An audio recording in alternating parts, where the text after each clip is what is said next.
Compass সিরিয়ালের আমরা আগামী পর্বে দেখতে পারবো। মুক্তি বিহানকে বলেন, আসলে কি হয়েছে জানিস তো বিহান, তোর বাবা মা অলরেডি গেস্টদের বলে দিয়েছে এখন তুই পারফর্ম করবি, অথচ দেখ এই সময় কম্পাস কোথায় কেউ আমরা জানি না। এইরকম কম্পাসের না থাকাটাই এই সিচুয়েশনে কি অকট বলতো। এই জন্য যে অন্য লোকেদের সমস্যা হচ্ছে তাতে ওর কিছু যাই আসে না, এটা বোঝার মতো ক্ষমতাই ওর নেই। কে কি বললো না বললো হঠাৎ করে গায়ে মেখে নিল, এখন নাটক করে কোথায় গিয়ে কাঁদছে কে জানে। তোর মায়ের অ্যাটেনশন পাওয়াটাই ওর মেন টার্গেট, সেটা তুই কি বুঝতে পারছিস বিহান? বিহান বলেন, যাই বলো মুক্তি মাসি, আজকে কিন্তু ওকে যথেষ্ট অপমান করা হয়েছে। কম্পাস নিজের হয়ে একটাও কথা বলেনি, কিন্তু কেউ যদি কারোর মাকে অপমান করে তাহলে সে চুপ করে থাকবে কেন? মুক্তি বলেন, মানছি, বুঝতে পারছি অপমানিত হয়েছে, সবটা বুঝতে পারছি, কিন্তু এখন যেটা করেছে সেটা কি জাস্টিফাই? অখিলেশ অভিজ্ঞান দত্তকে বলেন, এটাই তো কথা বলার সময়। দেখুন, পুরনো কাজের সূত্র ধরেই যখন আপনার সাথে আবার আমার যোগাযোগ হয়েছে তাহলে তো ব্যাপারটা নিষ্পত্তির প্রয়োজন, তাই না? বুঝুন অভিজ্ঞান বাবু, আমি কি বলতে চাইছি ব্যাপারটা একটু বুঝুন। অভিজ্ঞান দত্ত বলেন, ইয়েস, আমিও তো সেটাই চাই। আজ থেকে বহু বছর আগে যে ঘটনাটা ঘটেছিল সেটা সর্বসম্মুখে আসার আগেই কম্পাসকে এমন জালে জড়িয়ে ফেলতে হবে, ওর সারা জীবনের খোঁজ, ওর যন্ত্রণা কোনোদিন ফুরবে না।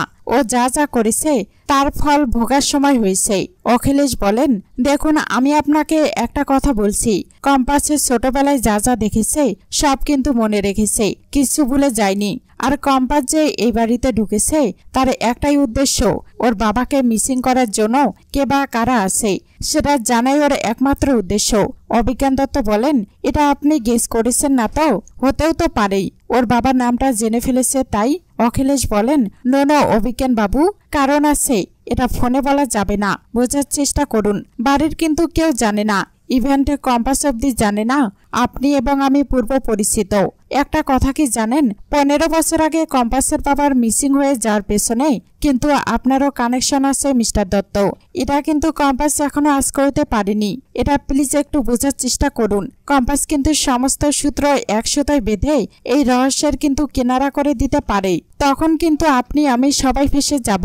অভিজ্ঞান দত্ত বলেন, কম্পাসের টুটিটা কিন্তু এখন আমার হাতে আছে অখিলেশ বাবু, চাইলে আমি গলা টিপে ধরতে পারি। কম্পাসকে রোখার জন্য আমাদের দুজনকে আবার এক হতে হবে, আমরা এক হব, তবে আজ আমি আসতে পারছি না। Happy anniversary. বিহান কম্পাসকে বলেন, শ্বাসটা তো মায়ের মতনই হয়েছে, ডান্সটাও কি আমার মায়ের মতো করতে পারবে? মনে আছে কিছু? কম্পাস বলেন, কি মনে হচ্ছে? মনে আছে তো আমার।